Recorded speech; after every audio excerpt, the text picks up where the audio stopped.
See, somebody sent me an email, a video actually last Friday, and it had you talking at the Socialist Union International, whatever it was called. Yes. And you mentioned the word comrade about 4 times in a minute. What was that about? It was a rally, and I would have been about 25 years old, and it probably would have been in Hungary. It was in 2009. It would have been in Hungary, was it, or was it in... It was in 2009. Oh, well, I can't remember which country it was in.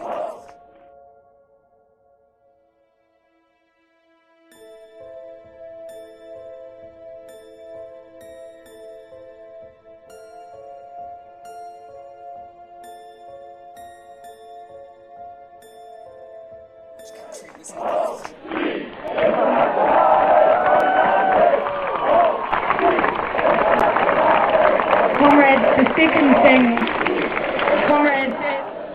comrades, and our LGBT comrades.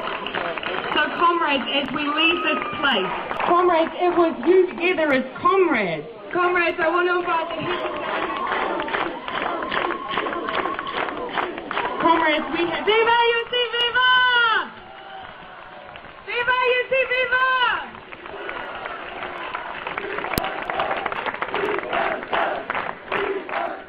Do you think you've changed since those days? No, not particularly. No.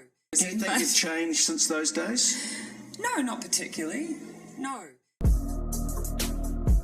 You will see men like William Jefferson Clinton who pretend to be a Christian. William Jefferson Clinton is a devout Marxist. Marxists do not believe in God. And his wife Hillary, she is a very dangerous radical Marxist communist. You know, it's sad to be able to see what is coming just as clear as if it were happening right in front of my eyes at this very moment. To be able to see it at a future time, because I've studied these scum for so many years, and I've watched what they have done in other countries to defeat their enemies and establish their socialist utopian slave market.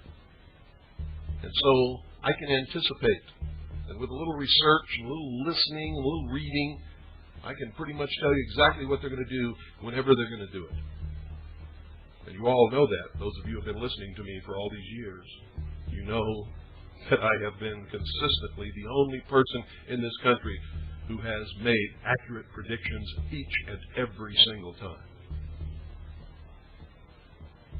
And I'm telling you right now, it is sad and it is frustrating to know that something is going to happen and not be able to convince people that it's going to happen and be able to stop it.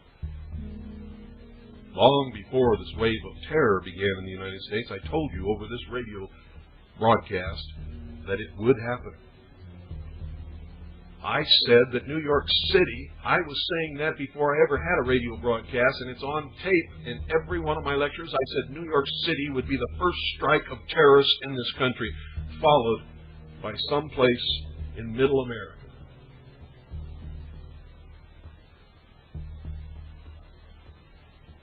Why?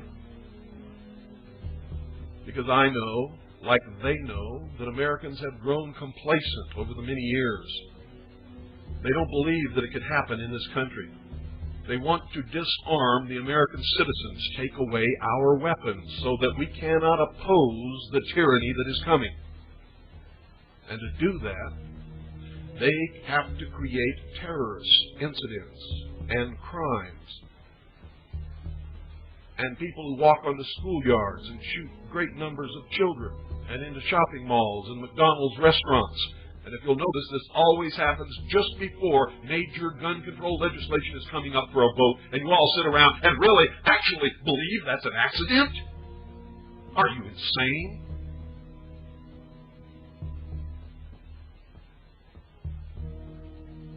It's social engineering in the grand scale and the classic method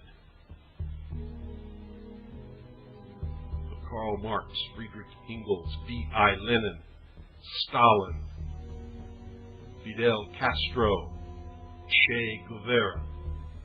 If you don't believe me, quit sitting on your lazy butts and get out the history books and read it. It's all there, and you can make the same predictions that I have made and continue to make and be absolutely 100% correct if you will just understand that he who does not study history is doomed to repeat it.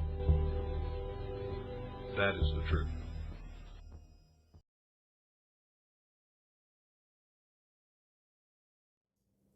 It's in the national interest, and it's about safety. Prime Minister Jacinda Ardern made good on her promise to overhaul her nation's gun laws just days after the shootings at 2 mosques left 50 people dead.